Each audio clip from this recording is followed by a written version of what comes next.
And welcome back, everybody, to the BaseLINE podcast. I'm your host, Ben Newman. Now, guys, we have two special guests on today.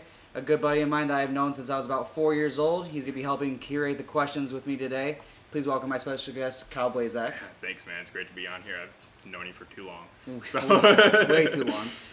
And our other guest just declared for Major League Rugby Draft. He came out of Central Michigan. Please welcome my other special guest, Nate Curtis. How's it going? Good. How you doing today? Doing good. Just had some training earlier this morning. Our schedule's pretty demanding. I'm sure we'll get into that a little bit later, but just had a walkthrough day today. We actually are playing Team USA tomorrow down at Chula Vista, so just getting ready for that. And we have 6 games tomorrow.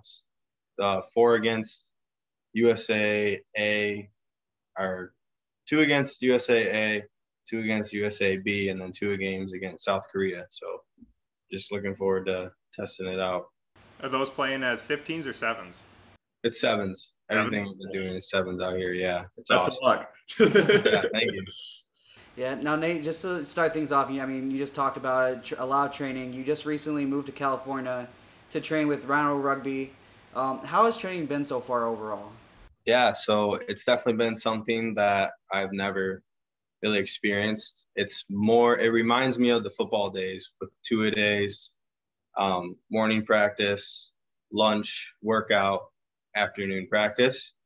And that's pretty much because of our people who lead this for us, Coach Frankie Horn and Cecil Africa. They're 2 gold medalists from South Africa's 7th team. Cecil just retired, and then Frankie retired a couple of years ago. So practically everything we're doing is drills from them from when they played, and all their philosophies and stuff is those same following things. And the South African intensity is just something that I've just never seen before, and it's been great being out here in the environment to train with them. When you talk about that philosophy, could you kind of expand upon that? Yeah, just the way that Americans have been playing football since we've been like 5 and 6 years old is the way that these South African guys, New Zealanders, Australian guys, European guys that don't play soccer, that's the way that they've been raised. Rugby every day, playing touch with no shoes on in the grass. Anywhere they could play, they were playing. They've been playing rugby with their friends, family. Everyone plays rugby. So just the knowledge of the game that these guys can present to us is just incredible. I've only been here for 2 months, and I already feel like a completely new player, learning-wise, physicality-wise, and just the little tips and tricks at practice each day that coaches are just, hey, try this. This works a little bit better. I did this in the World Series. I did this at Olympic Cups. Try this out. And that's obviously something that worked for them, and that's something that I've been trying to incorporate into my game too. So it's been awesome just learning from them, and then their intensity is just something else too. So it's been great. Just about a month ago, you were able to participate in the Collegiate Rugby Shield match, basically a kind of a pre-draft showcase. You scored 1 try, but I feel like your draft stock really grew from the other various things that you did on the pitch. But what was that experience like? Yeah, the Collegiate Rugby Shield was something super special. It was the first year of it, so I am really excited to see where it goes in the future. So it was a week-long process, and we were out there in Utah. So we had 2 days training, morning and night. Wednesday, we did a scrimmage and combine testing. So we got that combine testing in. Thursday was another just quick run-through, a little lighter. And then Friday was a walkthrough. And Saturday we were playing the game. So at night when we weren't training, we had like workshops, what we called them. And we got to talk to the mayor of Utah about things. That's when we got time to talk to GMs. We had time to talk to some MLR players that were in town too. So it was really cool and very skeptical to be able to ask these questions that are not exactly well known to just rugby and Major League Rugby, like the stepping stone. And just being able to ask these questions just straight to guys that knew all the answers was really big for myself and a lot of other draft prospects that were there. Yeah, so when you talk about the combine, you know, a lot of people, they hear the word combine, they'll think of like the NFL, right? They'll do, you know, your 40-yard dashes, your 3-cone drills. What type of stuff are you kind of doing that's, you know, similar to the NFL combine where it shows off your physicality? What's kind of showing off, you know, those specific type of rugby skills, you know, as far as, you know, tackling, getting around the ball, stuff like that. What is kind of being shown in that combine process? Yeah. So all my life, football combine, NFL combine, it's always been the big thing. And now they're trying to roll out these rugby combines and trying to make them similar, but they're not. They're not anywhere near. So the combine that we did here at Rhinos, it was an MLR combine, same as what the Shield was. We did broad jump, vertical, 3 jump, 3 broad jumps in a row, see how far you can get. 225 as many times as you can. 3 rep squat max, not just 1, 3 rep. And then we traveled to the field. We did 40-meter dash, a little bit further than 40 yards. T drill, so up, over, middle, back pedal. Time, that was all timed. And then we did the Bronco, and the Bronco is just the international test of fitness. And let me tell you, I've ran way too many Broncos this summer that I would not like to admit, but it's been good. It's great conditioning, but that is just something that is a really good test, because if you look at a rugby player and they're not taking their fitness seriously, you can really tell by what time they run this Bronco in. And it's just, so then after the testing part of it, we got a little break. And then we started doing the ruck scenarios, tackling scenarios, high ball, catching high ball, passing gauntlets, some support line running drills. And all that did was just like the coaches were marking us, just like how many times we could hit the target, how many good tackles we had. And they were looking for certain things. And it definitely helped going in that some of the Rhinos employees let us know what they were looking for, so we really could like emphasize on that. But it's just so tough to put a rugby player through a combine and say, okay, that's a good player and that's a good player. Because the exact thing that happened to me was I did my combine here, tested well, could have tested better in some areas, definitely. But when we did the combine out in Utah, that was very similar. Bronco, vertical, jumps, no bench, which was surprising, and no squat, which was surprising too. Then we did 10-meter split and 20-meter split too. But the thing that really was big out in Utah was we tested one day, we did a live scrimmage one day, and we got a chance to play in a full game the next day. So not just one opportunity to really show what kind of player you are, you got 3 to show what kind of player you were on the field, and then all the interactions with the GMs, scouts, other people that were there that they didn't tell us about that were there, and just other like rugby community people that were there. We had all these like mini tests. So being able to just live in that professional environment for the week and just soak up everything, ask questions, be ourselves, and connect with our future teammates or team managers, GMs. It just was such a different experience. And I would suggest doing that, like at least like a 2-day camp if you are trying to do rugby combine stuff, because it's just so hard to gauge a player based off of scores solely. I think I answered your question. I just kind of, yeah. kind of going back to your guys' days in high school, this question is for both of you, but you know, you guys did start out as playing against each other. You know, Nate, you were at Rockford. Kyle, you were part of Catholic Central's program for rugby. You know, before eventually becoming teammates at Central Michigan. How do you think that you guys really push each other, not only as opponents, but as teammates as well? Yeah, well, you know, to begin, I think our first game together was our senior year, playing at the Rockford pitch. And it was, you know, really fun to see them kind of cower away from my jumps. Because the thing, I jumped against him. That's why he's saying that. He jumped against me in our lineouts, and you know, we had two lifters that were kind of lifting me up. So me, you know, 6'2", 6'3", I had two people kind of lifting me up, 6'4", 6'5". So with him being the jumper, they didn't really have, you know, the tallest type of forward. So whenever they tried to throw it in, they'd cower away to kind of like the little C gap. But you know, playing against each other, that was a really hard-fought game against Rockford. Like, we really kind of pushed ourselves to our limit. Unfortunately, Rockford kind of got away from us, and they ended up winning it all that year.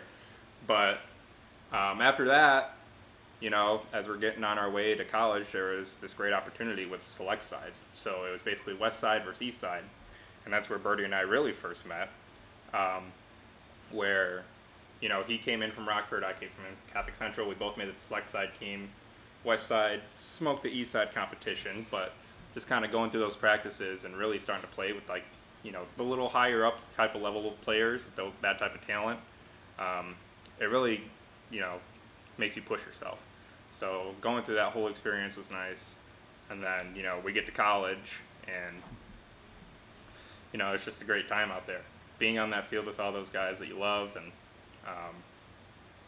making sure that you're all playing the way you can. I mean, it was just a great time. Yeah. What about you, Nate? Yeah, so just to expand on that, Kyle and I think we like met each other through high school rugby during the game, but like we weren't exactly like friends. But then that select side weekend, we were just like, oh yeah, Coach Marshall knows Kyle very well, and so I was just hanging around him, and I was like, he's from Catholic Central, and I was like from Rockford, so we're from the area. And then Kyle and I became good friends there, and then we both figured out we're both going to Central, and I was like, I don't know if I'm playing rugby, man. And he's like, I don't know if I'm playing rugby, man. And we both ended up at the field one day, and we're like, all right, yeah, we knew we weren't going to not play. So getting a chance to play with him before college was awesome. Definitely helped some chemistry, team building aspects, and then just our freshman year that we were there, we flooded the rugby team with guys our age, our friends, our Grand Rapids boys that were at Central. So really, like, knowing guys before helped out a lot, because we pretty much implemented the team, and we were all 4-year starters after that. And what Kyle was saying, just the friendships and the accountability on and off the field. And hey man, I saw you at Gron earlier. Like, what were you doing? Like, oh, I was doing my core project. I was doing business stuff. And it was like, oh, cool, man. Kyle and I had a couple classes together, so that was always cool. And then it's like, hey, what are we doing on the weekend? Like, hey, when are we lifting? Stuff like that. So having like the accountability of like people that you do care about and that you know have your back is just like really important to me and everyone that could say that they want good friends. And just the friendships that we made there and the things we were able to accomplish with what we have, that's what really makes it really special about Central. So yeah, it was just a 10 out of 10. Loved it. Yeah, and that chemistry does really kind of pick up, because, you know, when you're playing with all these guys on the field, you know, the width of a rugby field is, you know, a soccer field, so it's a little bit wider than a football field. But, you know, sometimes you'll have 15 people on the field, sometimes you'll have 10, sometimes you'll have 7.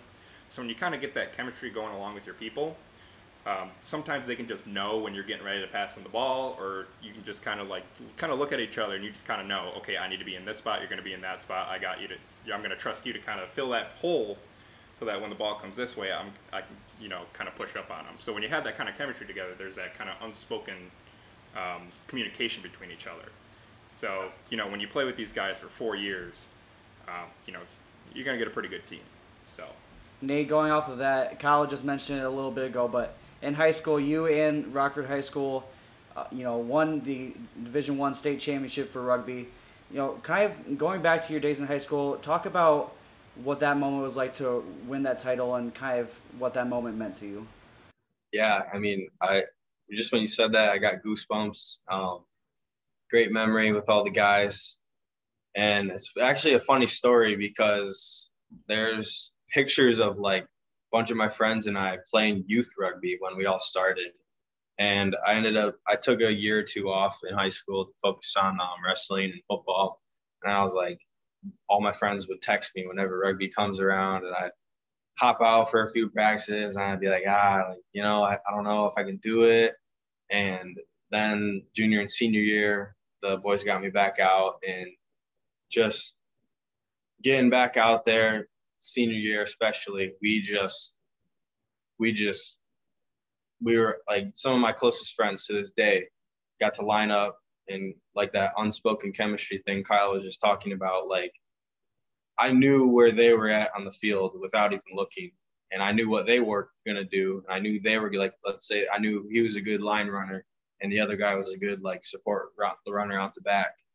I know I'm hitting a crash. I know he's going to fight for every yard, or I know I can pass it around back and he's going to get it wide to my other friends on the wing that are going to go eat up meters. But the undefeated state championship run was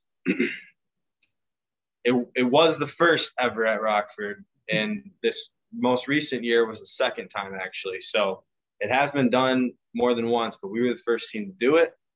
Third state championship at Rockford Rugby, and just doing that, playing against guys like Kyle, a bunch of other guys around the GR area that I'm still close with, still shoot them a text every now and then. That was special. I got my state champ ring. Plan on having that forever, and that holds a really special place in my heart, definitely. Kind of get that history for you, both of you guys. When did you guys start playing rugby?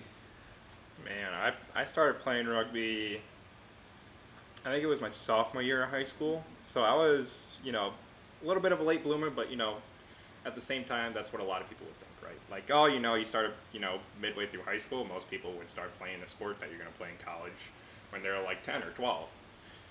But honestly, rugby is kind of one of those sports where it's like a lot of the players that we get, they start in college. So, it's like that freshman year of college, a lot of people will come in and you'd be like, okay, I'm bored. I only have like 4 hours of classes a day.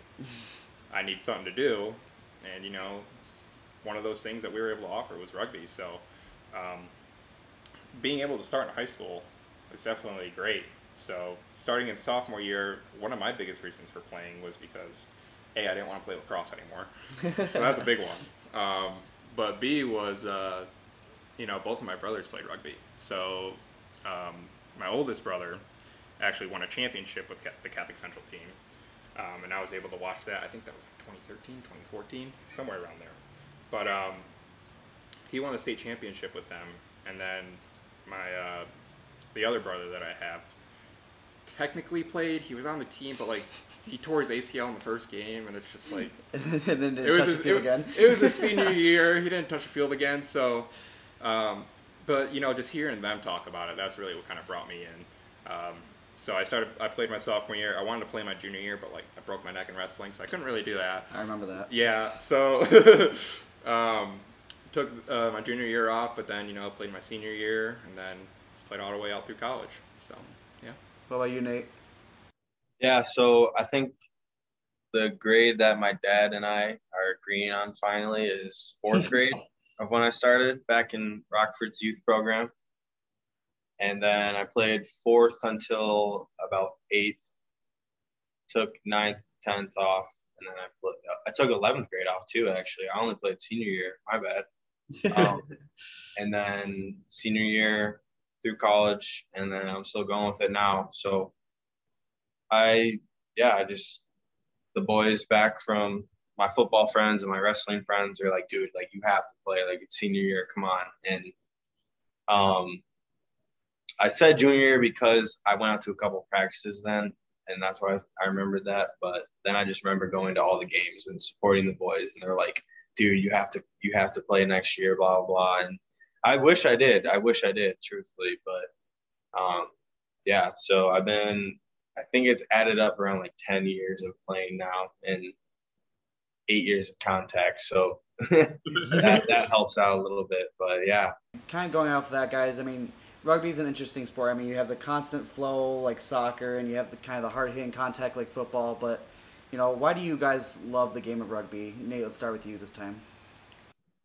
Yeah, it's a great question.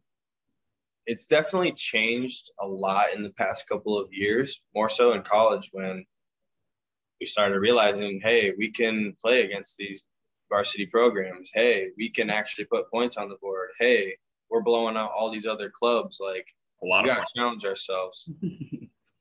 And that's the thing that, like, I have to explain to people. It's like, yeah, my college was a D2 club, self-ran. We had an assistant coach come every now and then.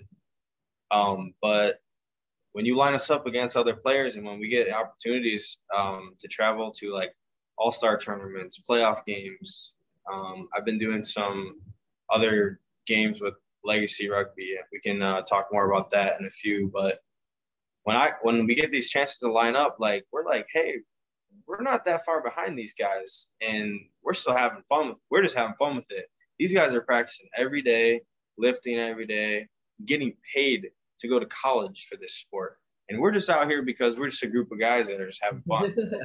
And honestly, the amount of fun I've been having these last couple of years when I've been taking it serious and the places I've been able to travel and all the new people I've been able to meet that are just all about rugby. All my boys from Rockford, Central, Grand Rapids. I got some guys over in Brighton, Michigan now. And then now I'm all the way out in California. Now I've met 70 new people out here that absolutely love rugby, and just the community that it provides for you is definitely just where it's at. So just the on and off the field, just friendships and companionships that I've made throughout the years, and just at the end of the day, being able to tell myself I'm having a lot of fun with this still, just having fun with the game. So, yeah. What about you, Kyle? Yeah, so one saying I always really like about rugby, it's a gentleman's game for hooligans. So you throw a bunch of guys on the field, and you're basically telling them, okay, there's some rules behind it, but at the same time, you know, go out there and kind of do your thing. So the thing that's really great about rugby is that it kind of teaches you respect for others. And one of the ways you can kind of see that is with the serve. So like, you know, like a main ref in NBA or NFL, well, rugby really only has, you know, one person ref in the game. You got like your line judges and everything as well, but you have that serve. And really the basic concept of a serve is that serve is going to give you a call and you got to respect it. If you try to talk back, you're out. So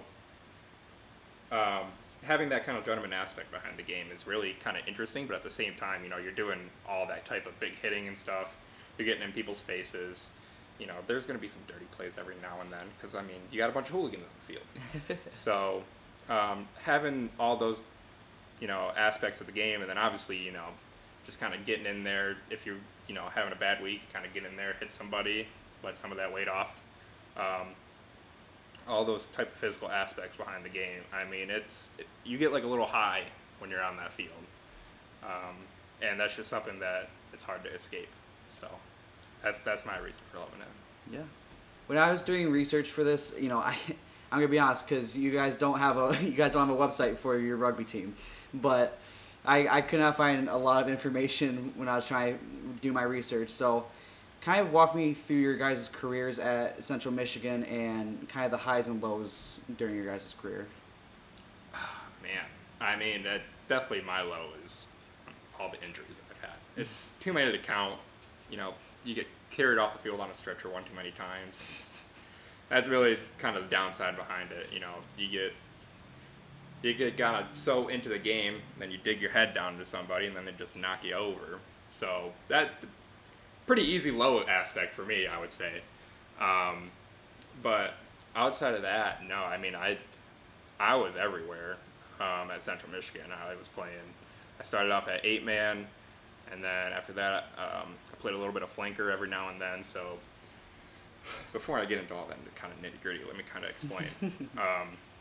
You basically have a forward pack and you have your backs. Your forward packs is going to be about 8 guys. You got your 2 props, your hooker, your 4 and 5, you got your flankers, and you got your 8.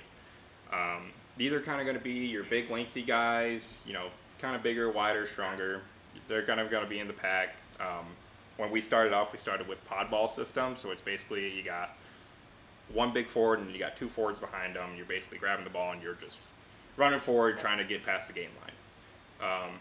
So starting out there, that was, you know, the big physical aspect. But after that, I think it was my sophomore year in the spring, I transitioned over into the back line where, you know, I was with all the pretty boys with fly half, inside center, outside center. And my position was inside center. And when I started, it was Nate who was playing the fly half. And you know, there was a lot of chirping between us. He'd always have his stuff, and I'd always be like, hey, you know, I wouldn't really mind you know, a crash ball here. Just kind of give him a little nod and be like, hey, you know, if you give me the ball, I will run straight.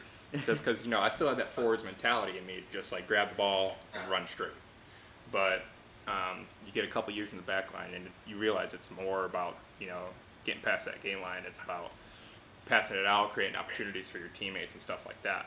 So that was a whole bunch of fun playing there. I played a little bit of outside center as well. Same thing as inside center, but a little less contact, and you're going against little people. So, yeah, no, I mean, being tossed all the way around the field, it's a great time. You kind of get to learn every little aspect about the game. Yeah, I mean, I wouldn't say I was anything special, but I was a 4-year starter, so I'll say that. There you go. What about you, Nate? Walking in freshman year, day 1, maybe even practice like 4 or 5. It was a big realization that it was going to take a lot of work to become a competitive team in a couple of years. Don't get me wrong, we had a great time, and I still loved those years playing that, but we were struggling like to put numbers on the board, to keep guys on the team, to just figure out this game. And we're like, what is so hard about this? Like, what is like this, and what is this turning point that we need to take so that we can get these victories that we know we can get? We can play these better teams. And I'd probably just say it was like after 2 years of losing a lot of games, we kind of all just realized, hey, we're going to need to put in more effort to this together and with everyone. And by our junior year, from freshman year, losing almost every game, I'd say, to junior year, we ended up having the most numbers the club has ever had. We were like floating around like 40 in the spring. And then to making D2 national playoffs in the fall, first time the club has ever made it to playoffs too. So just to see the improvement of all the guys, see all of us grow up together, you know, go home for the summer, come back, everyone's like, hey man, blah, blah, blah. Like, and then like over half the team lived in Grand Rapids, so we all hung out in the summers and played rugby together. So just seeing the growth of this team over the years, I think that's been the most like special to me. And fielding this team that we had this previous year, like we were not supposed to win some of the games we won. We weren't supposed to blow out our opponents and the score margins we had. And just playing as hard as everyone did, I'm just really proud of everyone. And going forward, I truthfully know and feel that Kyle and I feel the same, that we left the club at a better spot than we got it. So we're really hoping that these guys have a good couple years coming up, and that they stick to the system and stay true to themselves, and they just have fun and put some work in off the field. I mean, they're going to be able to hang with anyone and make it to these all-star tournaments, playoffs that D2 club teams are not supposed to make it to. And that's definitely my favorite part about playing at Central. I want to mention just one more thing, because I forgot. It was probably the highest point of my time at, you know, Central Michigan. And I'm sure it's got to be at least in your top 3 and 8. But we were able to put up the largest deficit against our rival Ferris State in our last year. I don't even remember what the score was. It was like 72-7 or something, or did they even score on us? 77-7. 77-7. That was the highest point because it was the largest deficit we've ever had against them, and this was a rivalry that lasted for 35, 40 years. So being able to kind of say that we beat our rivals, obviously, you know, Nationals is going to be up there with the highest points as well because we went twice, once our junior year and once, you know, in our 5th year. But being able to do that against a rival and do that in your last year of playing rugby, at least for me, I know you've got, you know, more rivalries to get. But being able to do that was definitely a special moment. Nate, going off of, you know, kind of that progression that you saw in your 4 years at Central Michigan, I mean, your senior season, you led the entire conference in tries. What do you think made that season so special and kind of allowed you to be so successful? Is that actually the stat? You had the most tries in the conference? Oh, all right. I got to go back a year or two to when we had those really good numbers of the team. So that must have been March 2020. And Kyle, you probably know exactly where I'm going with this. We had a practice. It was a spring break themed practice. All the boys wore their beach stuff, swimsuits, white shirts. And I think we counted in this one picture, and I think we were at like 45 guys that wanted to play rugby for us that spring.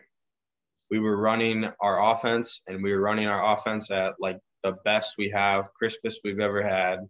We had some seniors that were there that freshman year I was telling you about, finally turned into really good players. Not finally, but they just turned into great polished players for us. And we just had a bunch of guys, friends, all ready to go for our senior season. That spring season of 2020. And then we all go home for spring break, and the good old coronavirus came to town. So during that time, that was tough. And during COVID, there was no rugby going on, and that was really tough. Luckily, my neighbors had a home gym though, so I kept working out. So I was in pretty good shape at the time. So we all get back to school.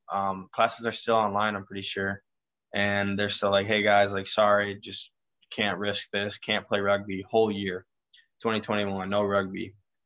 And then what ended up happening was this team down in Brighton, Michigan, Legacy Rugby Academy, they popped up and they were having their first inaugural year that year, 2021. They played in the fall, and then their spring season, I actually moved down to Brighton, and I was living down there, playing rugby there. And one of the crazy parts about that was we actually had to wear masks, and when we had to play our games, because some of the bigger other colleges that we were playing, they still could play. And I've never played a game wearing a mask, but I'd never want to do it again. But so I went there and I kept playing. So then that led into, I was away from the guys at Central that spring. Then summer, I went back home and played for the Grand Rapids team.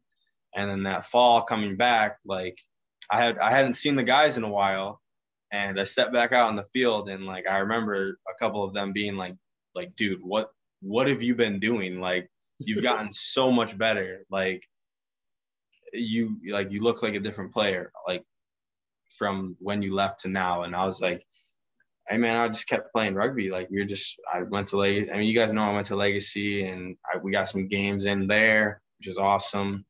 And just putting a lot of time in behind the scenes, I guess you could say, definitely helped out.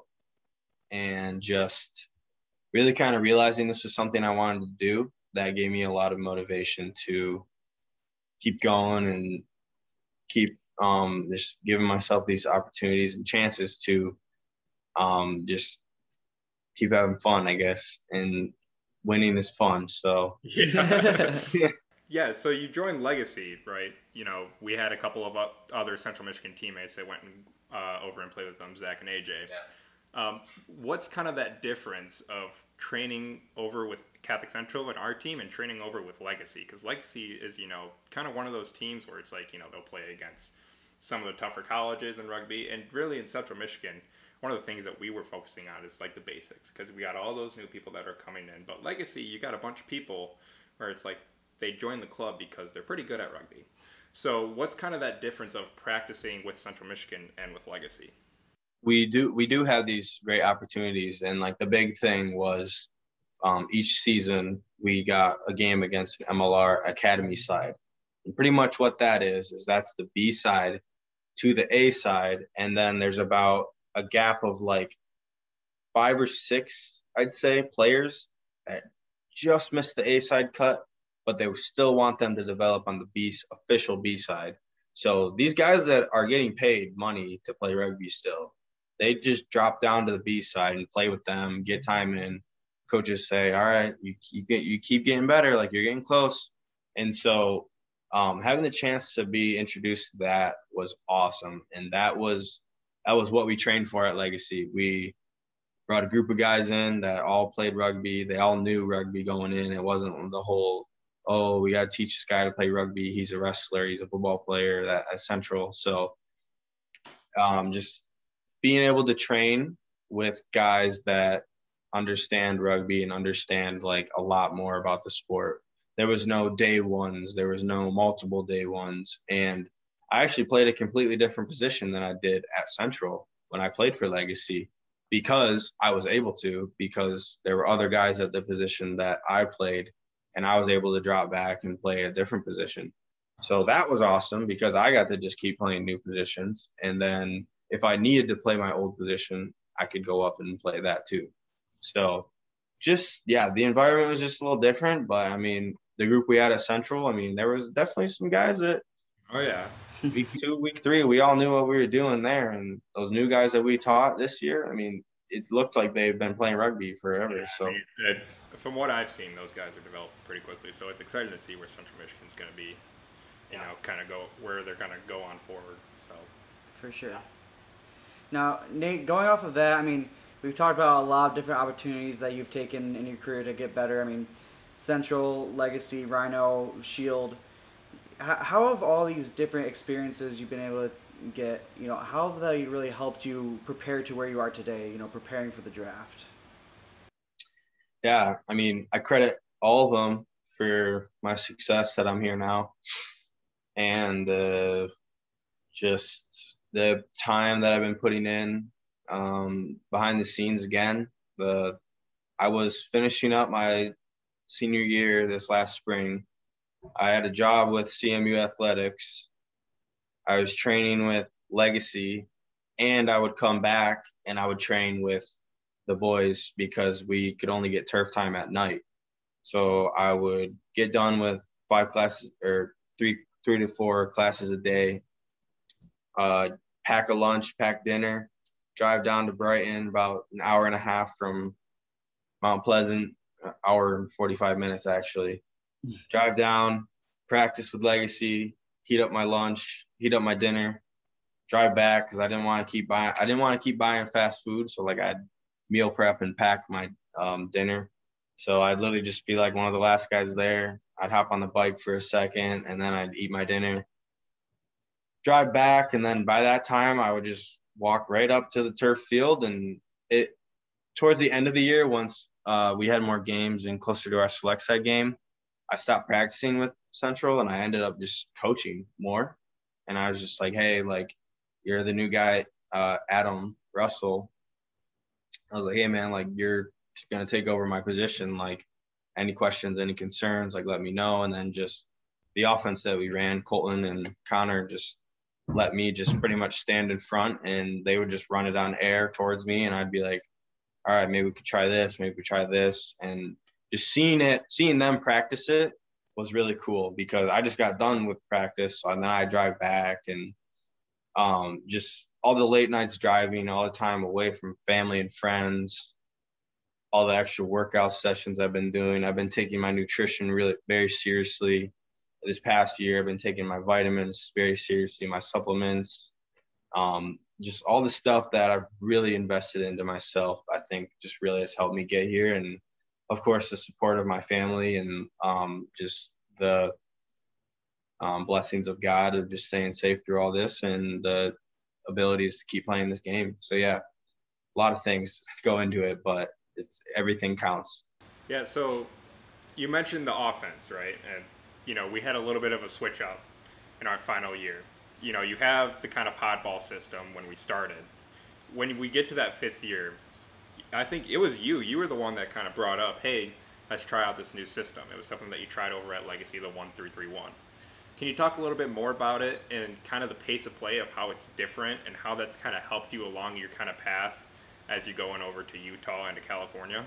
To simplify it, the old system we ran that Kyle was talking about, you would do 2 forward crash balls, and then you would swing it out to the back line. So there'd be 2 forwards, crash balls there, and then you swing it out to the back line this way, and we run up there. Forwards would have to track all the way over here, crash, back line that way. So it was a lot of running, and the forwards would get mad at us because they're like, dude, we're running. We're trying to get there. Like, you got to slow down. And I'm like, we can't slow the offense down if you guys aren't there. So that was confusion on the field. And then, so the 1-3-3-1 is more of an international style system. And if you watch any games on the World Cup, Super Rugby, MLR, you can start picking up and seeing how it's very similar. So essentially what that is that's setting 2 forward pods. This is terrible description of it, but 2 forward pods here, then you had 1 back here, another forward, and then another back on the sideline. Then you had about 2 backs rolling around. So when the ball went this way, it hit this forward pod, they'd run up, then it would go outside of the miniature back line of a back, a forward, and then another back. So then Kyle, having that back instinct that he did, he was able to play outside on this wing out here. And then our other good friend, Parker Adams, he got to play out on the other wing. So we had 2 dudes that were 6'3" and 6'4", running at wings that were mostly new to rugby. So they just got to make their lives hell. So then the defense would shift out like that.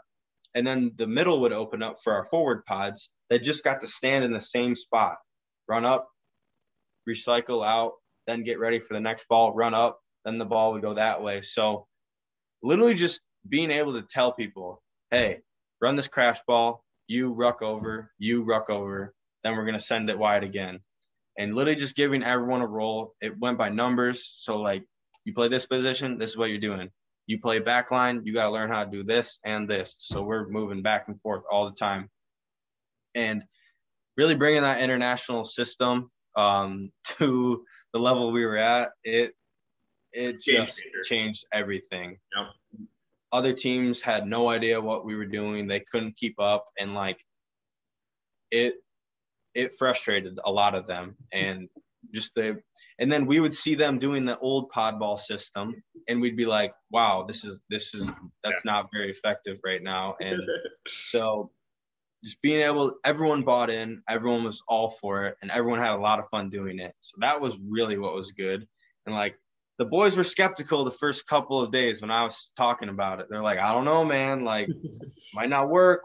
Boys might not understand it. Yeah, that was our biggest concern, was trying to get all the new guys to kind of buy into the system. Because the 1-3-3-1, as simple as it is, the more you play it, when you kind of start out with it, it's not as simple as just, see ball, grab ball, run forward. There's a little bit that's more behind it, but at the same time, it really isn't. Me being on that kind of outside position next to the wing, I had that back experience along with me, so I kind of knew like when I could pass it along, when I could make like a little play with that mini back that was with me along with the wing. And, just being able to do that, you make a play, you recycle, and next thing you know, you see the ball going all the way down the field.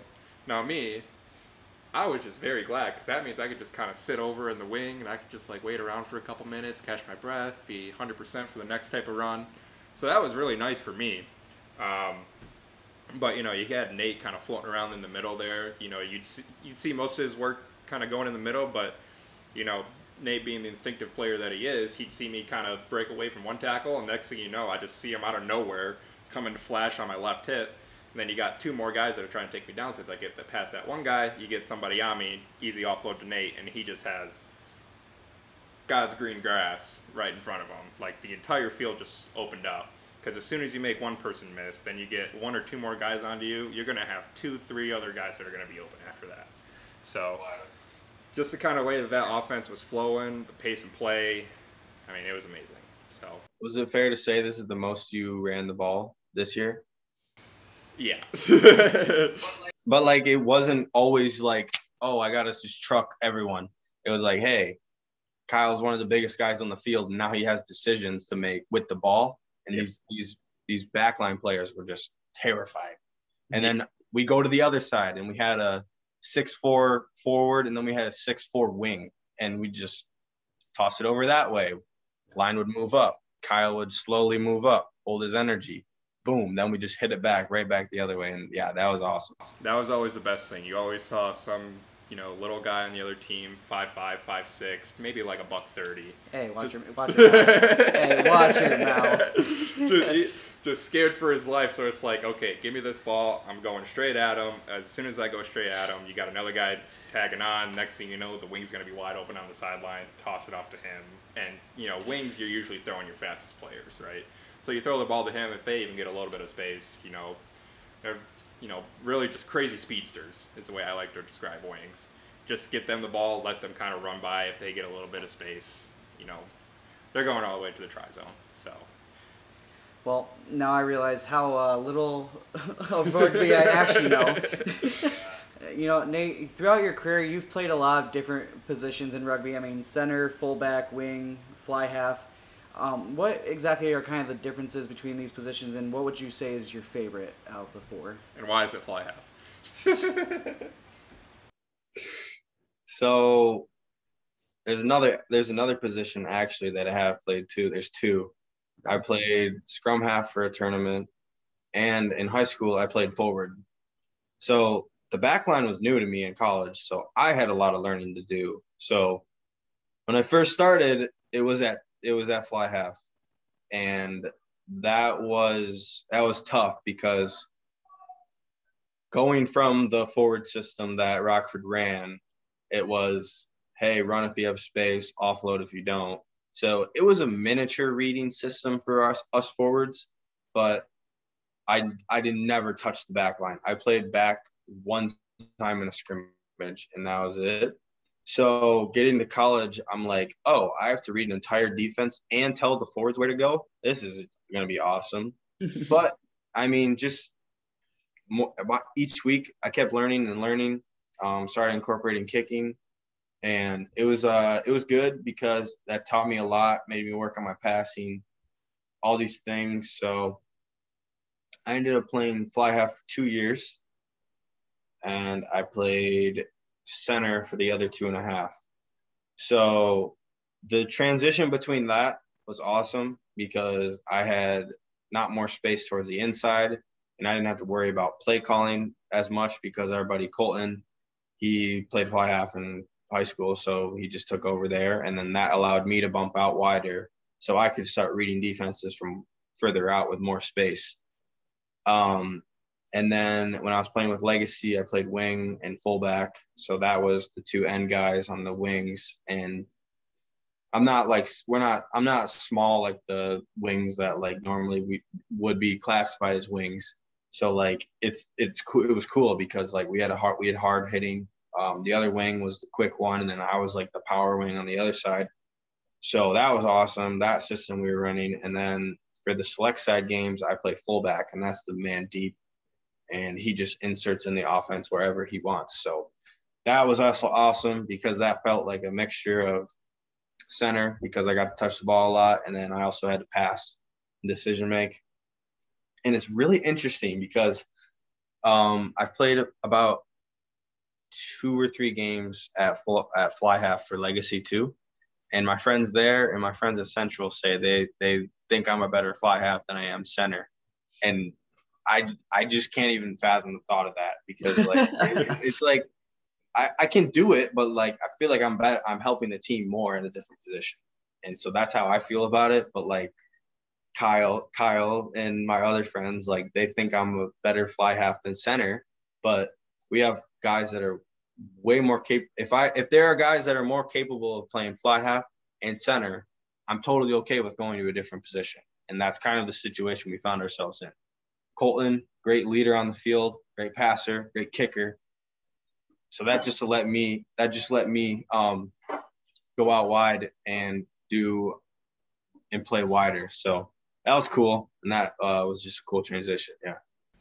I mean, he did get voted on a list as top centers. So Yeah, I mean, my whole thing was, I have a little bit of a bias because I was playing inside center when he was fly half, so I really just kind of he just passed me the ball a lot, which is why I liked him so much. But then he moved to outside center when I was still inside center, and then I had to pass him the ball, which meant I had to give it up. So that's why I liked him more at the 10, but when you got a guy like Nate on the outside, it's like, okay, well, I guess I have to pass you the ball now. So that was my, a little bit of a bias on my end, but I mean, just the way Nate can play it at that inside-outside center, the amount of space that you can find, kind of hit those gaps, I mean, it's a sight to see. For both of you guys, it's no secret that rugby is played without any pads. Was that ever something that intimidated you guys when you first started playing? Not at all. It's actually kind of one of the things that wanted me to play it even more. Because, those pads, they can be a little bit more safe, but at the same time, you get so much more flexibility and movement without those pads. And really the thing about rugby is can be technically, safer than football. Because football, you got all those pads on.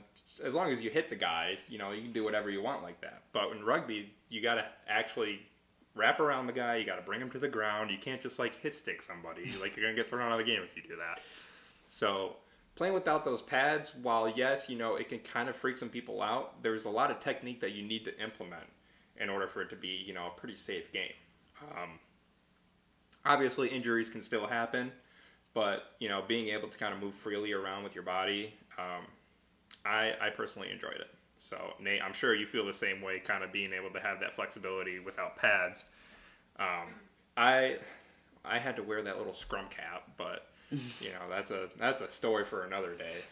Yeah, so what I tell people is, hey, we don't have pads, but you're not allowed to dip your head and hit stick someone. You're not even allowed to tackle above the shoulder. It's halfway through your bicep, and up. If you pull there or your arm is around the neck, you get penalized. And that can result in yellow and red cards. So they're really strict on it. They're really strict on tackle form. You can't suplex someone, so you can't make them leave your feet.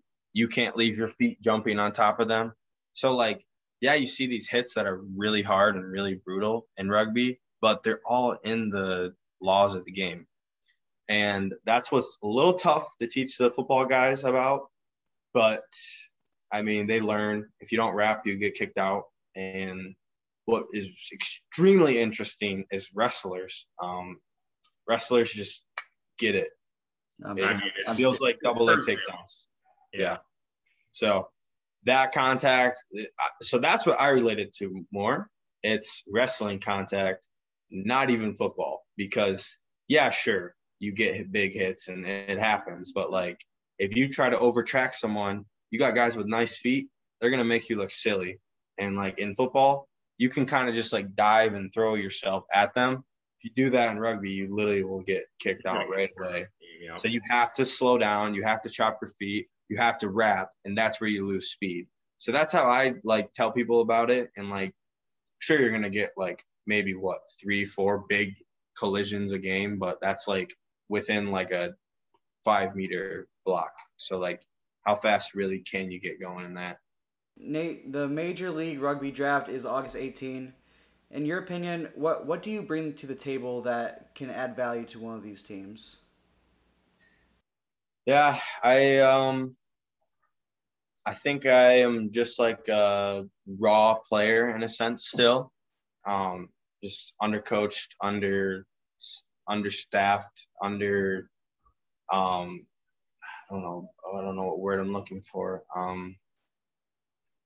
maybe didn't exactly have the opportunity as some of these other guys in big time colleges had. But that brings us right back to the point. It's like I might not have had this stuff, but like I pushed myself, and I pushed myself harder than these guys that did have those things. And that feels really good to see when I got to stack up against some of these MLR academies, all-star teams, and even at the Shield. Just being able to gauge myself of where I'm at as a player, and like knowing that I put in the work and I'm going to go give my best in the field. If my best is looking like, let's say, this guy's best, I know I'm in a good spot. And the way that I perform, I only think that I can get better because coaching is like one of the biggest things I've been missing throughout my whole career. And now getting coached by these legends of the game out here, I'm just learning new things every day. And even from the game in Utah, I feel like a brand new player already. So I'm pretty excited about that. And I definitely think they're going to, whatever team decides to draft me, will be getting a great guy, a guy that loves rugby, a guy that loves brotherhood and stuff, all the core values of that. And just, I'll keep you accountable if you guys keep me accountable. And I love the sport. I plan on coaching it one day when I'm old and done playing. And I hope I can come after a couple years in the pros. So, yeah. Absolutely. And, going off of that, I mean, there is a good chance you're going to hear your name on draft night. And kind of looking back at your career and everything that you've done, all the experiences that you've gathered and all the training and everything like that, what will that moment really mean to you to hear your name called on draft night? Yeah, it's definitely something that, I mean, it's every kid's dream to be a professional athlete, professional football player, soccer player, basketball player, and you find out very quickly that it's like one in, I know this isn't right, it's like one in like 7,000 kids get scholarships to go play or something crazy like that to even get to college, and then to get to like the Senior Bowl and then get to like drafted and stuff. Those football talking, those numbers are just so low. And like just all the work I've put in, all the times, all the athletic experiences, all the coaches I've had throughout the years. I'm still really close with all my coaches because just of the relationships we've had and just all the memories, all the things that went into where I'm at now. I can't wait because I feel like it will finally, that's the moment where I'm going to be okay with like telling myself I made it. I'm not going to take my foot off the gas because that's only the start to this new level that I'm going to potentially reach. And just all the time away from my family, my friends, being able to like show them that it's all worth it in the end. I think that's really what's going to get me pretty excited and probably emotional. But yeah, just seeing it all pay off and just being able to show people if you really put your mind to something, you can accomplish anything. Finally, Nate, final question for me at least. Today we've kind of gotten a glimpse in your story and your love of rugby, but what would you say is your ultimate goal in your playing career? Yeah, that's a great question. So just before this summer, even 3 months ago, I didn't even know I was going to be out here. And if I wasn't out here, I don't know what pathways would have opened up. I don't know. I didn't even hear back from the Shield yet. I didn't even know if I was going to that. And so just that event really changed a lot for me. And that event really helped out. And starting the summer, my goal was to get drafted. And then halfway through the summer, it was, oh, I might need to change my goal. And now my goal is to be the first Division II kid taken on draft night. And then it also changed to having a successful career in the MLR for a couple of years. And then the end goal, just like every other kid, is to play for their country one day. And luckily, America is hosting the World Cup in, oh, Kyle, you might have to help me out. I should know this, but. Yeah. Well, because 2024 is going to be over in France. It's going to be over in Europe, so it'd probably be.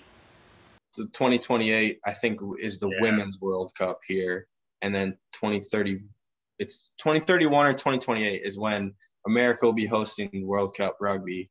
And I'm just hoping to have a couple good years in the MLR, become a way better player, and then hopefully tap into that USA Eagle draft pool and represent my country one day. Anything to wrap up with, Kyle? I got nothing else, man. Nate, I just want to wish you, best of luck while you're over in California, and I can't wait to be with you on your draft night. So. Yeah, just got a couple more hard weeks, a couple more days of training. And then, everything is going to be pretty special on draft night. And the GM talks have really started heating up, so I'm feeling really confident going in, and I'm feeling like it's going to be a good night. So really excited, glad to be surrounded by my closest family and friends, and I just can't wait for that night to happen. Yeah, absolutely. Well, we're definitely rooting for you. Keep working hard, and look forward to seeing your name being called on draft night. Yeah, I appreciate that, man. Thank you. But that's going to wrap it up for us today, guys. Thank you so much for tuning into this episode of the BaseLINE podcast. Thank you to Kyle Blaszak and Nate Curtis for both coming on and talking about rugby with me. I'm very excited to see where Nate Curtis gets drafted. If you guys enjoyed this episode, please like and subscribe and follow us on all social media accounts. And of course, as always, if you guys enjoyed the music, do go check out Hidden Harmony, link in the description below. With all that being said, guys, thank you again so much for tuning in to this episode of the BaseLINE podcast. I'm your host, BaseLINE Newman, and we'll catch you guys next time.